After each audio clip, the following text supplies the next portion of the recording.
Tunnel का उसके कितना कितना इम्पैक्ट पड़ रहा है, एनटीपीसी मना करती है। पर मैंने ये देखा कि जो टनल का जो अलाइनमेंट है ईस्ट टू वेस्ट, जितने भी क्रैक्स मिले आपको, जितने वहाँ क्रैक मिले हुए हैं वो भी जो है ईस्ट टू नॉर्थ ही, ईस्ट टू वेस्ट ही है। मैं एक बार अपने घर में मैं जो हूँ तब उनसे बिलोंग करता हूँ, तो आज से जो है 10 साल जब भी काम स्टार्टिंग हुआ था, तो एक दिन बाद में गांव पहुँचा, अपने घर में पहुँचा, तो मैं अपने घर में बैठा हुआ था अपनी माँ के साथ। तो सडनली जो है हमारा मकान ऐसा लगा कि थोड़ा हिल गया क्या करके, तो मैंने सोचा कि कोई अर्थक्वेक ट्यूमर आ गया है। तो मम्मी ने कहा कि नहीं कि क्या करके ये ब्लास्टिंग हो रही है, ब्लास्टिंग से हमेशा ऐसा होता रहा क्या करे। तो वो लोग इतने उस ब्लास्टिंग से इतने हैबिचुअल हो गए थे, वो डर भी नहीं रहे थे। नमस्कार साथियों, मेरा नाम है संदीप गुसाई। जोशीमठ भू धसाव या जोशीमठ की जो त्रासदी है वो अभी ख़त्म नहीं हुई है। दरारें लगातार बढ़ती ही जा रही हैं। हालांकि अब उतनी संख्या में जो खबरें हैं वो नहीं आ रही हैं, लेकिन फिर भी जो स्थानीय समाचार पत्र हैं या जो न्यूज़ चैनल है वो लगातार अपडेट दे रहे हैं। भू धसाव की क्या कहानी है, या हिमालय में जोशीमठ जैसे और भी हिस्से हैं, शहर हैं, गांव हैं, और हिमालय कितने मुसीबतों को झेल रहा है, इसकी पूरी जो कहानी है हम वरिष्ठ जियोलॉजिस्ट और जो हिमनद वैज्ञानिक हैं डॉक्टर डीपी डोभाल, जो वाडिया हिमालयन भूविज्ञान संस्थान में रहे और जिन्होंने केदारनाथ त्रासदी की बहुत पहले भविष्यवाणी कर दी थी सटीक की ये जो चोराबाड़ी ताल है कभी भी फट सकता है। तो उनकी पूरी जुबानी उनसे मैंने कई सारे सवाल पूछे हैं। आपको धैर्यपूर्वक पूरी जो उनका इंटरव्यू है वो सुनना होगा, तभी आप हिमालय की जो इस समय की जटिलताएं हैं, जिस मुसीबतों और समस्याओं से, बड़े मुश्किलों से हिमालय गुजर रहा है, वो आप समझ पाएंगे।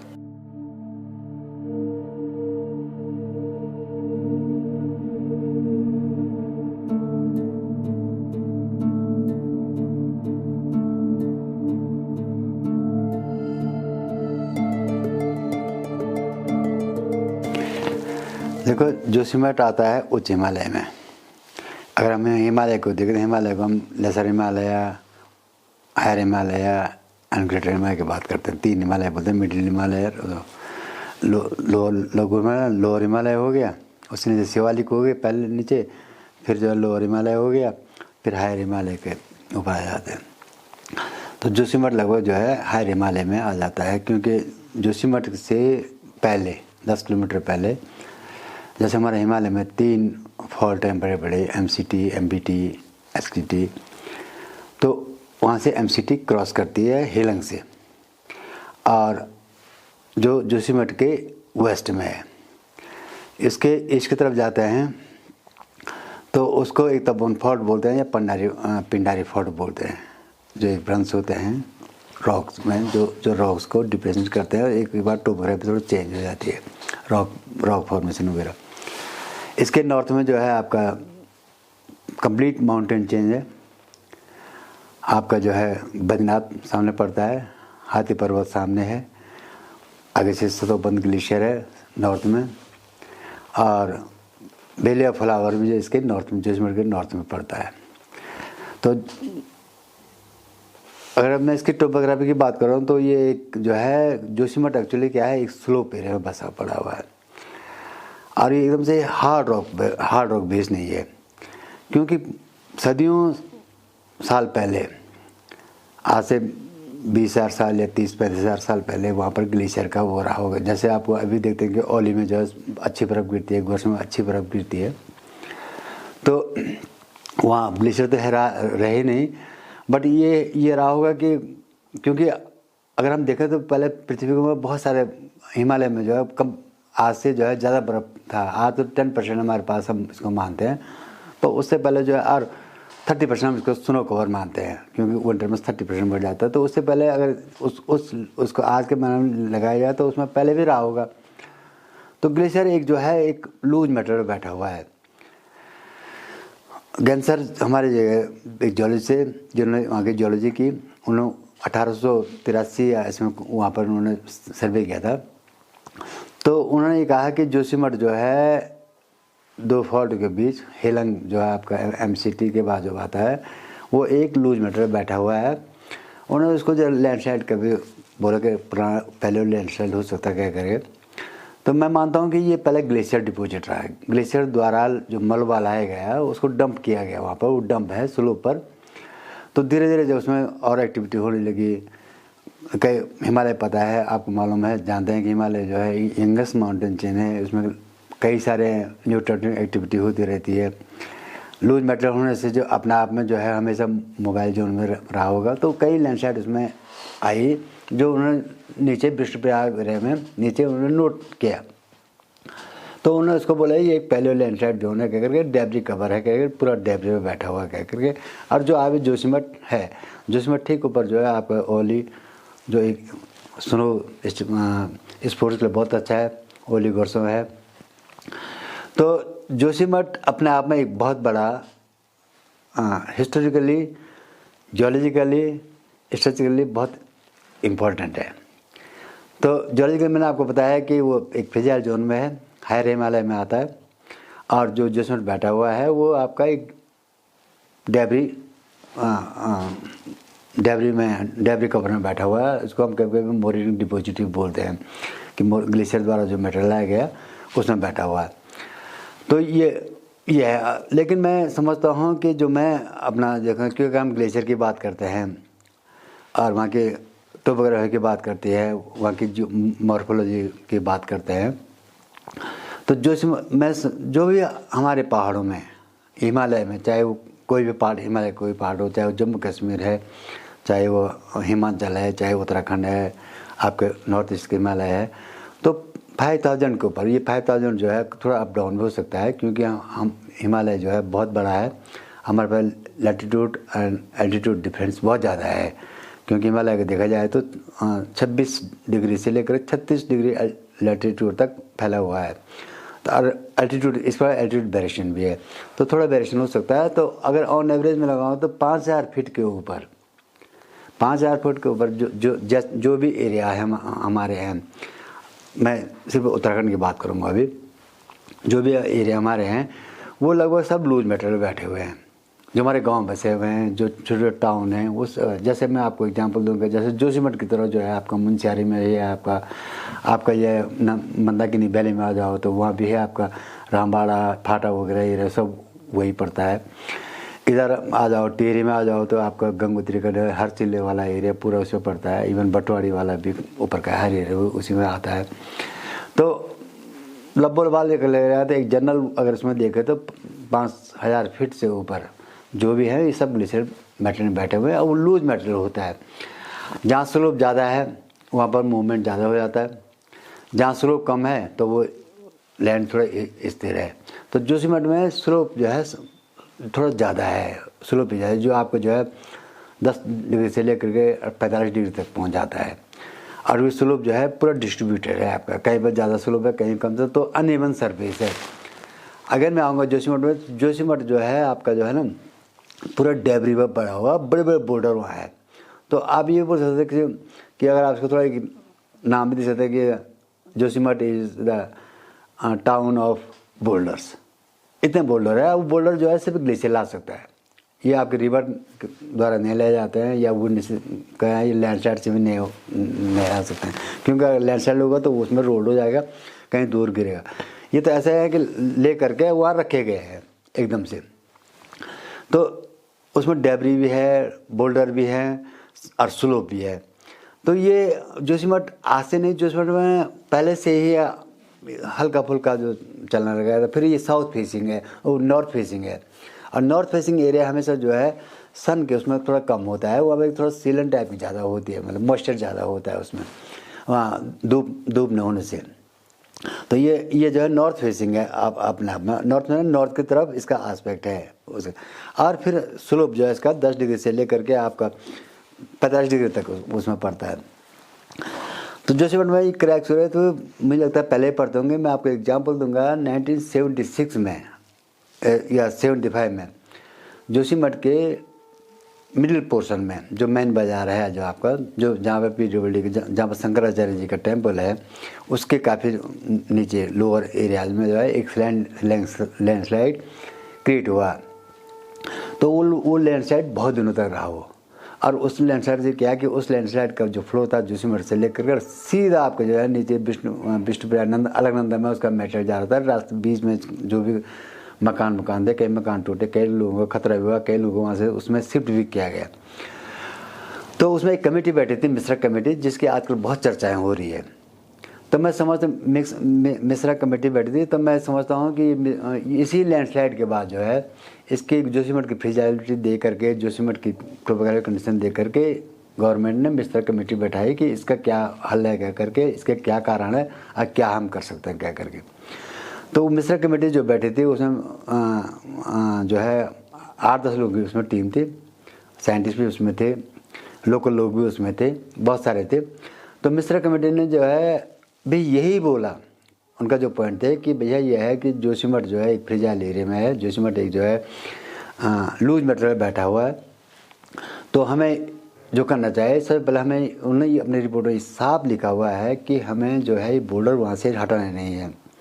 उन्होंने यहाँ तक लिखा है कि जो बोर्डर लोअर वैली में है, जोशीमठ के नीचे पड़े हुए हैं टूवर्ड्स द विष्णुप्रयाग अलकनंदा, कहते हैं इनको तो बिल्कुल नहीं छेड़ना चाहिए क्या करके, क्योंकि ये एक तरह से पूरे स्लोप को सपोर्ट कर रहे हैं।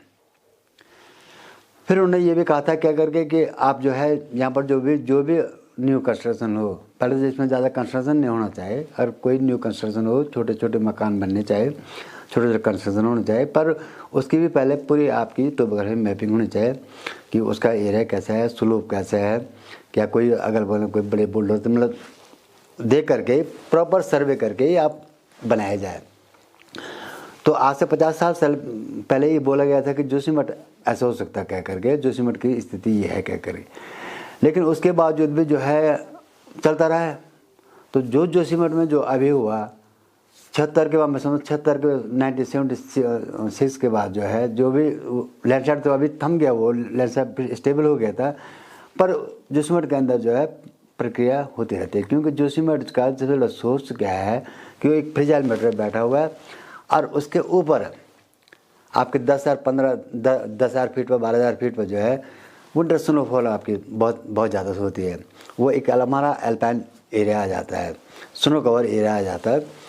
तो विंटर में स्नो गिरने से जो भी हमारा प्रेसिपिटेशन होता है वो पानी जो है इसमें निकलता रहता है, उसी डेब्री से क्रॉस होकर के नीचे निकलता है। सेकेंडली जो है जोशीमठ में बारिश भी बहुत होती है, 1500 mm के लगभग वहाँ बारिश होती है। तो जोशीमठ में या क्योंकि अगर इन ब्रॉड एरिया में देखा जाए तो हमारा उत्तराखंड एरिया जो है सेंट्रल हिमालय के पहाड़ पकड़ता है, और दोनों मॉइस्चर जो हमारे पास हैं, मानसून भी और वेस्ट इंडीज भी, दोनों का बराबर कंट्रीब्यूशन इसमें होता है। स्नो भी अच्छी गिरती है और बारिश भी अच्छी मिलती है। तो हमेशा ये है इसमें आपको कुछ न कुछ प्रेसिपिटेशन मिलता रहता है।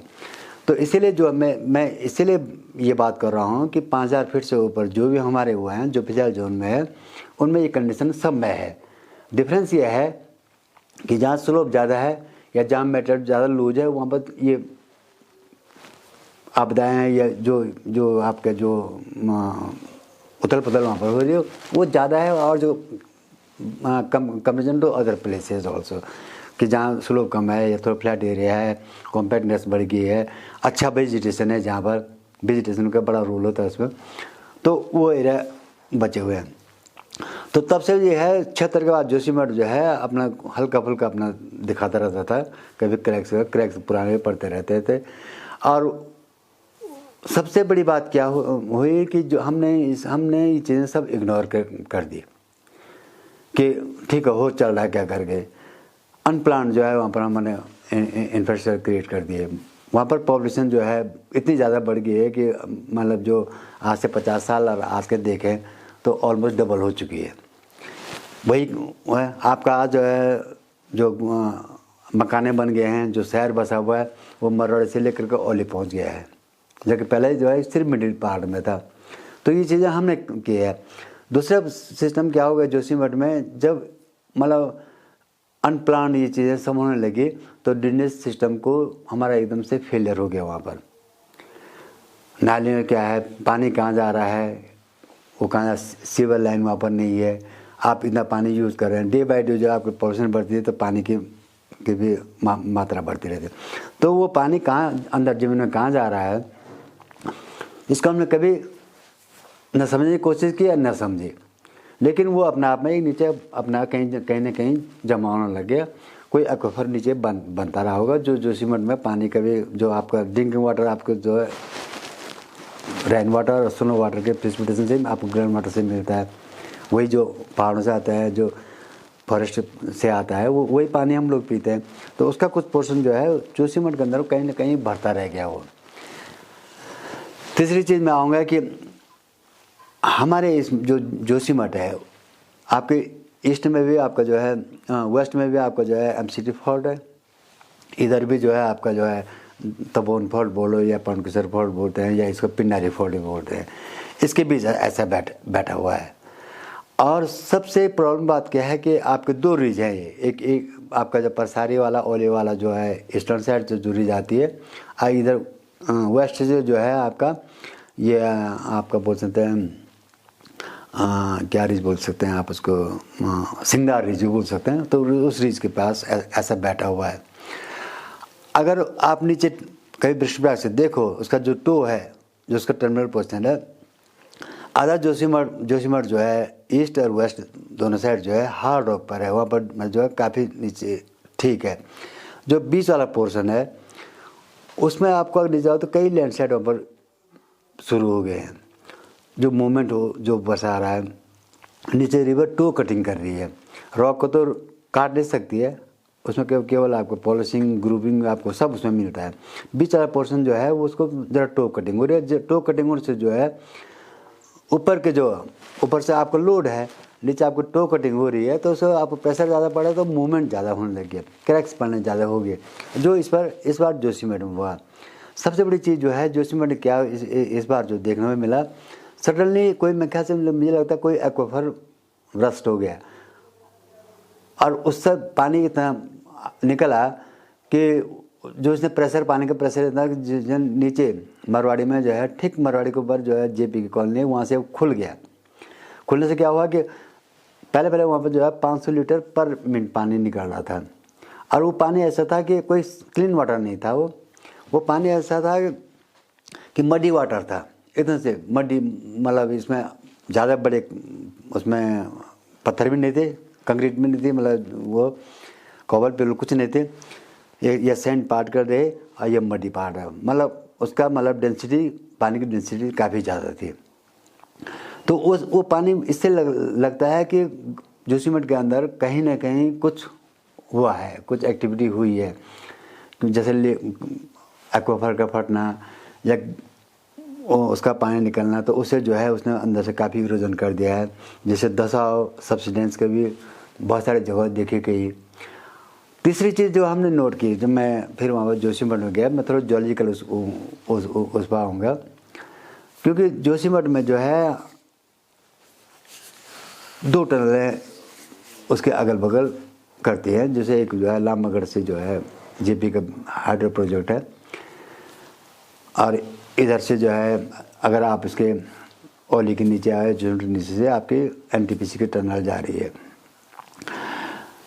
अब टनल का उसके कितना इम्पैक्ट पड़ रहा है, एनटीपीसी मना करती है, पर मैंने ये देखा कि जो टनल का जो अलाइनमेंट है ईस्ट टू वेस्ट, जितने भी क्रैक्स मिले आपको, जितने वहाँ क्रैक मिले हुए हैं, वो भी जो है ईस्ट टू नॉर्थ ही, ईस्ट टू वेस्ट ही है।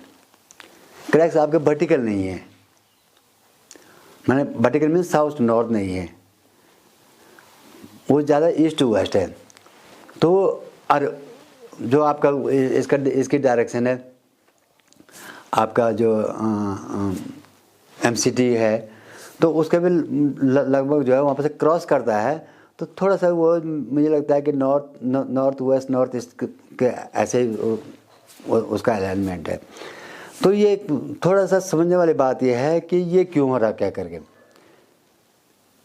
अब हमारे पास पुराना डेटा नहीं है, पुराने में कभी वो नहीं किया कि पुराने जो क्रैक थे वो क्रैक किस डायरेक्शन में थे क्या करें।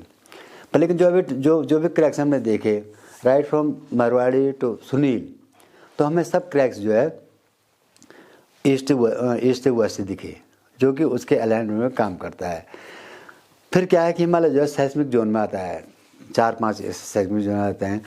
हर बार जो है छोटे मोटे टिम्बर सेस्मिक टिम्बर आ जाते हैं, 3 मैग्नीट्यूड का, 2.5 मैग्नीट्यूड का, 4 मैग्नीट्यूड का, ऐसे आते रहते हैं। और पिछले जो है 50 सालों में अगर मैं बोलो या 40 सालों में बोलो, हमारे पास 2 मेजर अर्थक्वेक यहाँ पर उत्तराखंड में हुए हैं, एक 1991 और 1999 उत्तरकाशी अर्थक्वेक और चमोली अर्थक्वेक। उसका भी मुझे लगता है कुछ न कुछ प्रभाव हमारे उसमें बहुत जगह पड़ा। और उसका जो है कई, अभी भी आप किसी गांव में जाओ तो आपको हर जगह दरारें मिलती हैं, अभी भी जाओ दरारें, तो उसमें उसका भी कहीं ना कहीं इसमें कुछ प्रभाव रहा होगा। और अभी छोटे अर्थक्वेक मैं कह रहा हूँ ये लूज मटेरियल बैठा हुआ है, एक दिस इज ओवरबर्डन, इसकी थिकनेस तो मेजर की नहीं है, अभी उसमें सर्वे हो रही है। तो मैं समझता हूँ कि 100 मीटर या 150 मीटर से ज़्यादा होगी, फिर नीचे हार्ड होकर आपको नीचे आ जाएगा। तो ये ऐसा बैठा हुआ है, ऐसे आपने प्रेशर डाल लिया नीचे, आपका हाइड्रोलॉजिक सिस्टम पूरा ख़त्म हो रखा है, तो वो नीचे अरे ज़्यादा मूवमेंट नहीं कि आपका सीधे जोशीमठ जो है नीचे आ जाएगा।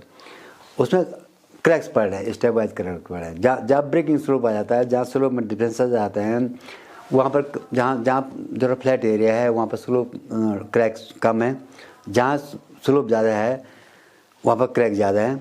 और फिर पूरा जोशीमठ में नहीं है, ये एक पर्टिकुलर एरिया जो आपका जो है मनोहर बाग बोले या सिंगदर वाला एरिया है, ठीक मारवाड़ी ब्रिज से जेपी के कॉलोनी से ऊपर होकर ऊपर को तरफ है, तो वो एरिया ज़्यादा डैमेज है, वो एरिया ज़्यादा एक्टिव है। फिर आप जो थोड़ा से आउटर सर्कल पर चले जाओ, आपके नरसिंह मंदिर की तरफ चले जाओ या इधर से आपका ओली की तरफ चले जाओ, तो थोड़ा थोड़ा क्रैक्स की प्रोपोर्शन कम है।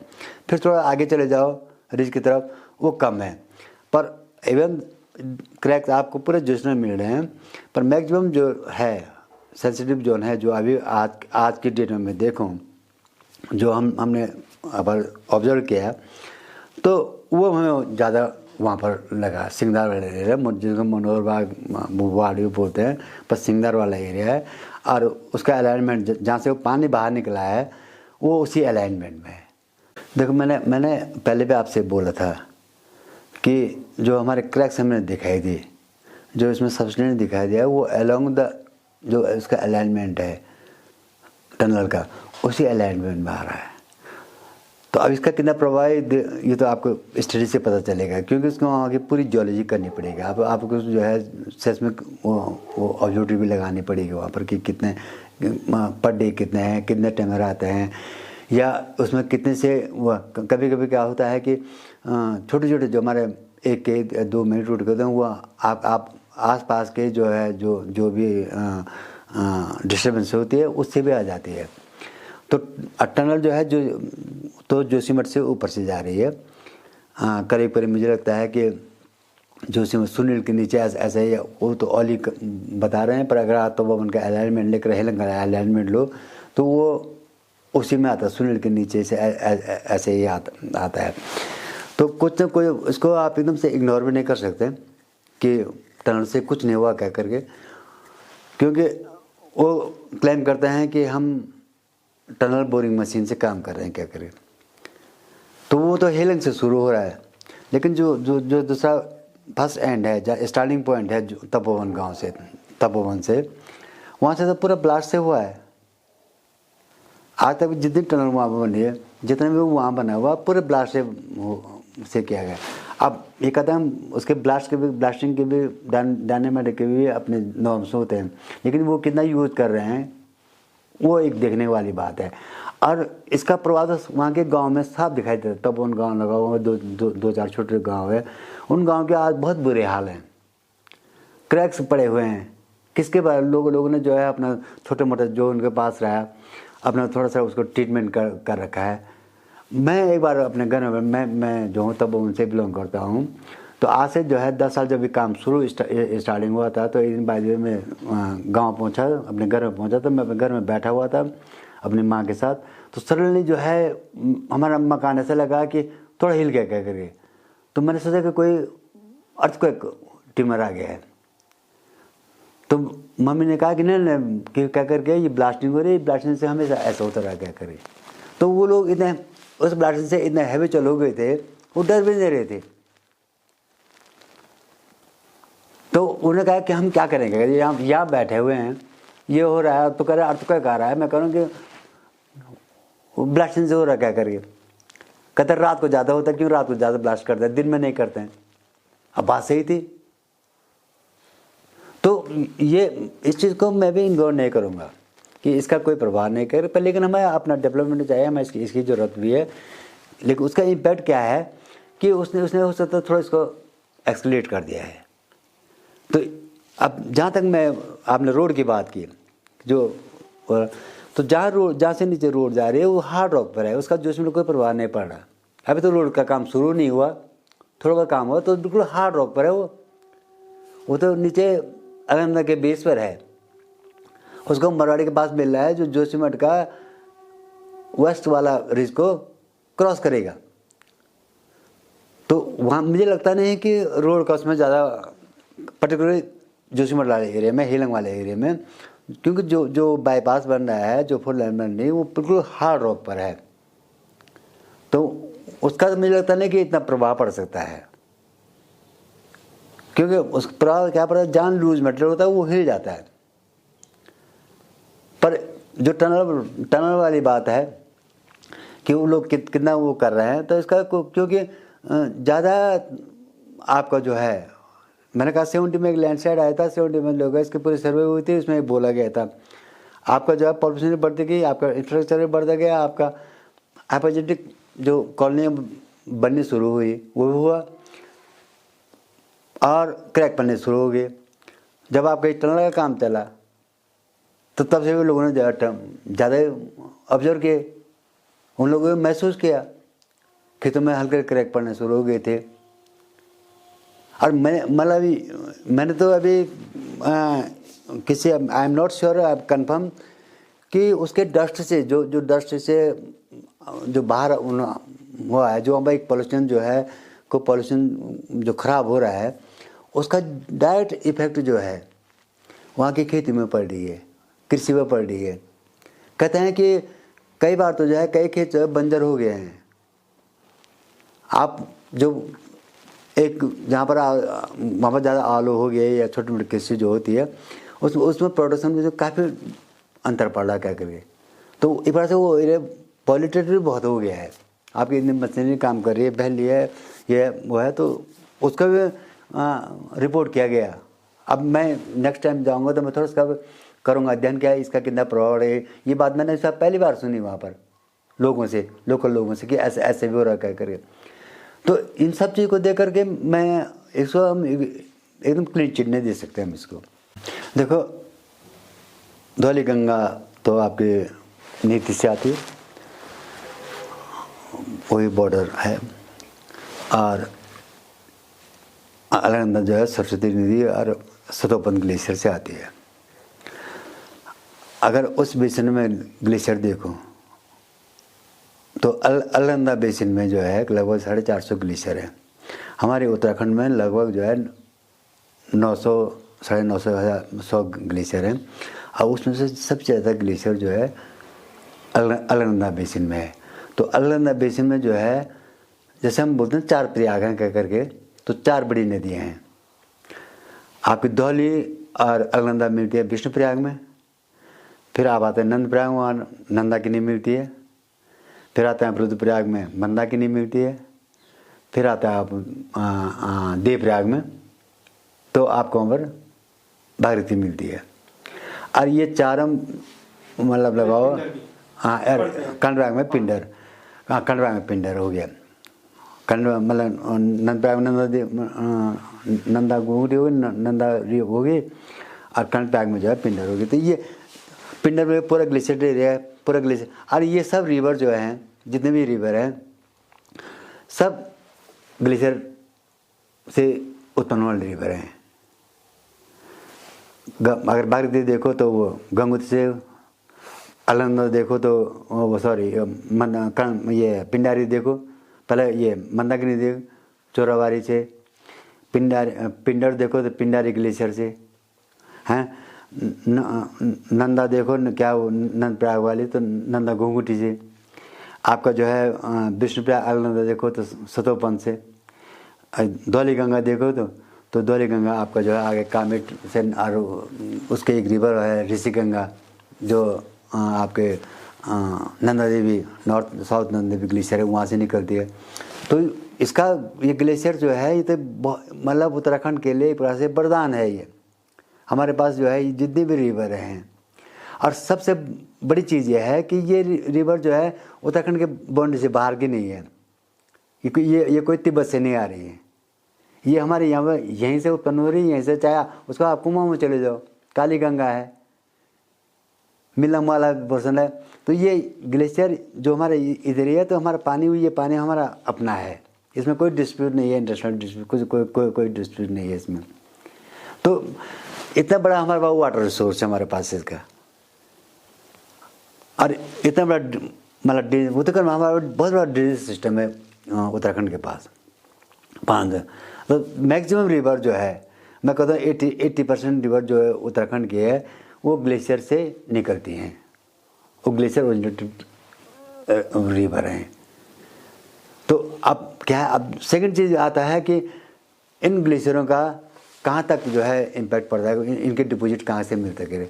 अगर आप रिसेंट में देखो तो ये काफ़ी नीचे तक हैं अभी, इनके रेमिनेंट्स जो है, जो आपको मोरेन दिखाई देते हैं, जो मलबा जो मेटेरियल जो है ग्लेशियर द्वारा लिया जाता है और मेल्ट होने के बाद वहीं छूट जाता है, तो उसका हम लेटरल मोरेन बोलते हैं, जो साइड से होते हैं। जहाँ डंप होता है काफ़ी दिन टिकता है उसका हम टर्मिनल मोरेन बोलते हैं। जहाँ डंपिंग हुआ है, जैसे जोशीमठ वाला पोर्सन आपको जो है बैठा हुआ है कहीं पर, कहीं और जगह से लाया गया मटेरियल है वो, या कुछ लैंडस्लाइड से लाया गया मटेरियल है वो, तो वो डंप हो गया। लामबगढ़ से अगर अब मैं इसकी बात करूँ, ऋषि गंगा की बात करूँ, तो रेनी के ऊपर तक उसका मोरेन डिपॉजिट है, पूरे मोरेन डिपॉजिट है, आपको मोरेन क्लियर दिखाई देते हैं। मलारी से इधर मलारी के नीचे पूरा आपका इधर सोया छोटा तक तो पूरा ग्लेशियर है, दोनों ग्लेशियर का पूरा मटेरियल है, बहुत सारे ग्लेशियर हैं वहाँ पर।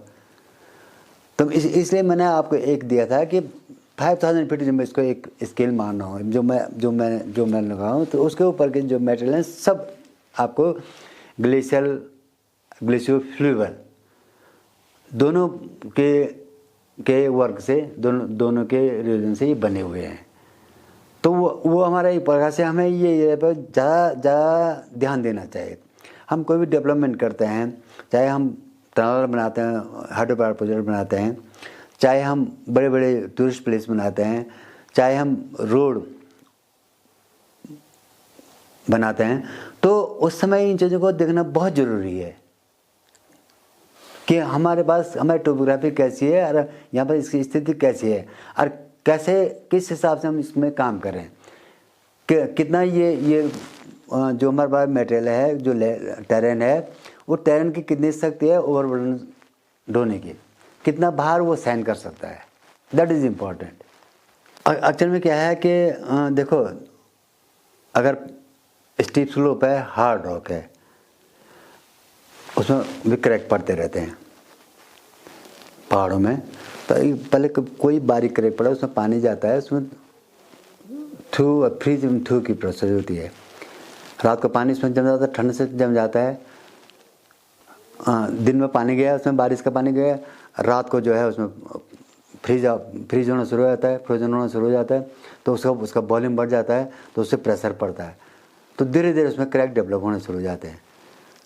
फिर हमारे जो है कई प्रकार हमारे रॉक जो है ना एकदम से सॉलिड रॉक नहीं है, क्योंकि हिमालय अभी यंगेस्ट माउंटेन जो है, ये स्ट्रक्चर के लिए बहुत कमज़ोर है, सचमुच के लिए बहुत प्रोन है। तो वो क्या होता है, वो रॉक टूट जाते हैं, तो उससे कभी कभी आपके लैंडस्लाइड शुरू हो जाते हैं। पहले हम उसको रॉक फॉल बोलते हैं। अगर एकदम से चट्टानों से निकल रहे या एकदम आप पहाड़ में बैठे हैं, आप 4000 मीटर से ऊपर हैं, तो उसको हम रॉक फॉल बोलते हैं। थोड़े से नीचे को आ जाते हैं, तो उसमें जिसमें जो है आपका सॉइल डेब्री वगैरह से आता है, तो वो आपका जो है आपका हो जाता है लैंडस्लाइड। लैंडस्लाइड का हमें से एक क्रॉन होता है। अब आप कहते हैं कि जोशीमठ का, मैं बोलता हूँ जोशीमठ लैंडस्लाइड के पास बैठा, तो जोशीमठ के ऊपर कोई क्राउन नहीं है, ऊपर तो अल्पाइन जोन है पूरा आपका। तो जहाँ से लैंडस्लाइड शुरू होता है उसका क्राउन बोलते हैं उसका, फिर उसका रनवे बोलते हैं जहाँ पर वो मूव करता है, फिर उसका लास्ट में टर्मिनल टो बोलते हैं जहाँ वो ख़त्म होता है, डिपोजिट होता है। तो जोशीमठ ये कंडीशन है। तो इसलिए मैं बोलता हूँ कि जोशीमठ जो है कभी पुराना ग्लेशियर का से लाया गया मेटल से जमा हो रखा है, अब उसमें मॉडिफिकेशन हो गया, टेम्परेचर बढ़ गया, बारिश से जो आपका जो क्लाइमेटिक एंड टोपोग्राफिक कंडीशन में जो आप चीज़ चेंज आती है, उससे उसमें काफ़ी मॉडिफिकेशन। अब मॉडिफिकेशन हर जगह होता है, क्योंकि सॉइल तभी डेवलप होती है, पहले सैंड से फिर सॉइल डेवलप होती है। पहले ग्लेशियर में जहाँ आप मोरेन हैं वहाँ पर देखो कि पहले वेजिटेशन नहीं होता है, पर 10 साल जैसे शुरू हो जाता है तो वहाँ वेजिटेशन शुरू हो जाती है। तो इसलिए हम बोलते हैं जैसे स्नो लाइन पीछे जा रही करे, टिम्बर लाइन ऊपर जा खिंच सकती है, क्या करते, तो उसमें एक वेजिटेशन होता है। तो यह है, तो क्योंकि इसमें कुछ ना, अब सबसे बड़ी चीज़ है कि हमारा जो हिमालय है वो एक यंगेस्ट माउंटेन चेन है, यंगेस्ट माउंटेन है, उसमें अभी तक बहुत सारे एक्टिविटी हो जाते हैं, न्यूट्रेंट उसमें एक्टिविटी हो रही है, हलचल उसमें मच रही है, लूज मटेरियल है, जमा हुआ मटेरियल जमा कर रखा है, लूज मटेरियल, तो इसमें जो है वो ज़्यादा इफेक्टिव होता है। सेस्मिक जोन में आपका जो है ये सेस्मिक जोन 4 से 5 तक में आता है, और हर बार आपको जो कुछ ना कुछ ट्रिमर्स में आते रहते हैं, चाहे वो छोटे हैं बड़े हैं।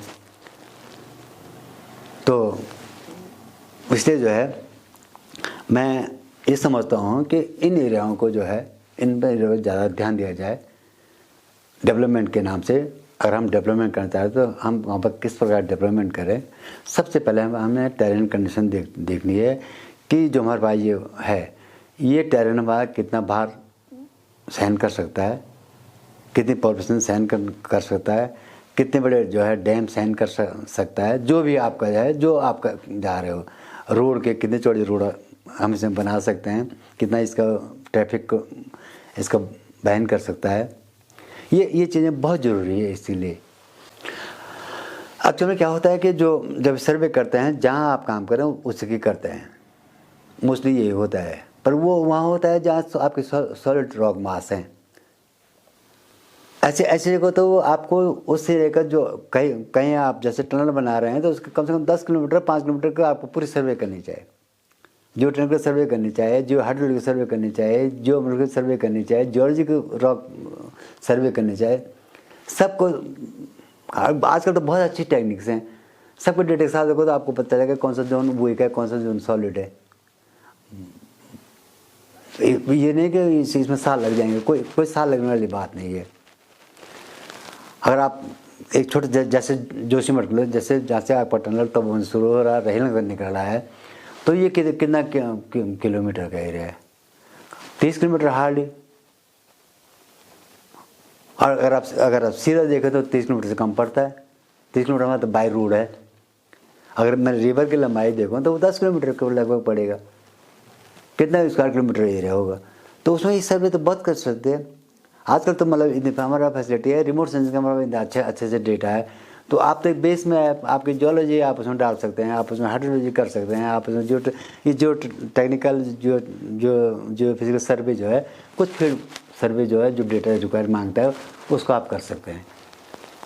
तो मतलब इसको इन सब डेटाओं को जो है एक जीआईएस फॉर्म में ला करके वेटेज प्रत्येक का वेटेज दे करके क्लाइमेट प्लस नॉन क्लाइमेटिक, अब नॉन क्लाइमेटिक का टोपोग्राफिक आता है, क्लाइमेटिक में आपका वहाँ पर रेन कितनी है, कब कब ज़्यादा रेन है, सन रेज कितना है, सन ड्यूरेशन कितना होता है, विंड स्पीड क्या है, विंड डायरेक्शन क्या है, विंड डायरेक्शन क्या वैली की विंड डायरेक्शन क्या है, हाँ रेडिएशन कितना है। तो ये सब डेटा एक साथ कट करके जीआईएस प्लेटफॉर्म में ला करके आपको एक प्रॉपर मैप मिल जाएगा कि कौन सा एरिया फ्रीजाइल है अकॉर्डिंग टू योर रिक्वायरमेंट। आपकी रिक्वायरमेंट क्या है, उस रिक्वायरमेंट को आप देखना चाहते हो तो वो फर्स्ट हैंड इन्फॉर्मेशन आपको मिल सकती है, तब उसका आप डिटेल स्टडी कर सकते हैं कि कहाँ जो है। जैसे किसी बीमारी को देखना, कोई बीमार हो गए तो पहले हम उसको करते हैं, उसका एक्सरे करते हैं, उसके एमआरआई करते हैं, उसको जो जैसे भी करते हैं, फिर हम उसको डायग्नोस कर पाते हैं। तो वही चीज़ यहाँ भी है, हम क्या करने जा रहे हैं, हमारी क्या रिक्वायरमेंट है, और कौन कौन से पैरामीटर यहाँ पर हमें ज़्यादा देखने हैं, तो उनको देखना बहुत ज़रूरी है। तो उस प्रॉपर सर्वे होना तो बहुत बहुत आवश्यक है। विदाउट उसके तो हो नहीं था। अब क्या है, ये कहते हमने बनाया है क्या कि पूरे सर्वे किए क्या करे, तो उन्होंने तो अलोंग द टनल किया, जिनने उनको रास्ता चाहिए था। किसने क्या ये भी पता नहीं है। DPR में क्या लिखा हुआ, आप क्या कर रहे हैं ये भी पता नहीं है। आप DPR कर दो, अगर आप कहते हैं हम हमारा सब ठीक है कह करके, हमारे इसमें कोई वो नहीं है, टनल का कोई इसका प्रवाह नहीं है, तो आप DPR दिखा दो अच्छा एक्सपर्टों को। देखो गुस्सा, मैंने कहा कि हमें इन एरियाओं में जितने मैंने कहा मैंने अभी आपको एक लाइन खींची है। ये लाइन अप डाउन हो सकती है, ये 6000 भी हो सकती है, 4500 4000 तक भी आ सकती है। उन एरियाओं को जो है वहाँ पर हम जो भी काम करते हैं वहाँ उन लोगों को पूरा सर्वे होना चाहिए, सब प्रकार के सर्वे एज पर रिक्वायरमेंट, आपकी क्या रिक्वायरमेंट है क्या करके। और एक प्रकार जोनेशन मैप बनना चाहिए आपका पूरा, कि कितना जो है सॉलिड मास है, कितना इसमें ग्लिसरल मटेरियल है, कितना ग्लिसरल मटेरियल है, कितना ग्लिसरल एरिया है, ग्लिसर का जो कच्चा एकदम से, जैसे केदारनाथ है, केदारनाथ के पीछे एकदम ग्लेशियर है, उसमें आधा मटेरियल जो है मोरेन का है, पड़ा हुआ है। केदारनाथ इटसेल्फ जो है उसमें बैठा हुआ, जो कि उसके वो तो वैली में बैठा हुआ है, उसको एक बार यू शेप वैली है। यू शेप वैली से जो ग्लेशियर वैली होती है। रिवर तो तब जब चलते हैं, रिवर जब ओरिजिनेट करती है मैचुरेशन में, तब आपकी 20 से वैली बनती है, नैरो वैली बनती है। स्लोप उसका जो है दोनों साइड से आपके ग्लेशियर के पास पीछे ग्लेशियर है। तो जो हम बैठे हुए हैं वो पेरी ग्लेशियर में बैठे हुए हैं हम, केदारनाथ की जो स्थिति है, जिसको हम दलदल बोलते हैं। इसके केदार नाम से दलदल से आता है, मतलब फर्स्ट कंडीशन उसमें है। और आपके रामबाड़ा तक जो है अब से दिखाई नहीं देता है, रामबाड़ा तक सब आपके मोरन के डिफरेंट 5 फेसेस दिखाई देते, 5 फेसेस हमें उसमें दिखाई दिए, जो 13,000 साल से 14,000 ऐसे ओल्ड एज के हैं, जिसमें स्टडी की थी हमने। तो ऐसी स्टडी जो है पूरे जिसको हम क्वार्टरी एरिया बोलते हैं उसका पूरा करना चाहिए, कि ग्लेशियर फ्लूइड ग्लेशियर का जो बनाओ स्टेटमेंट है उसकी स्टडी करनी बहुत ज़रूरी है। चाहे वो केदारनाथ हो, चाहे वो मुंशियारी हो, चाहे वो जोशीमठ हो, चाहे मलारी हो, any part of the Himalaya.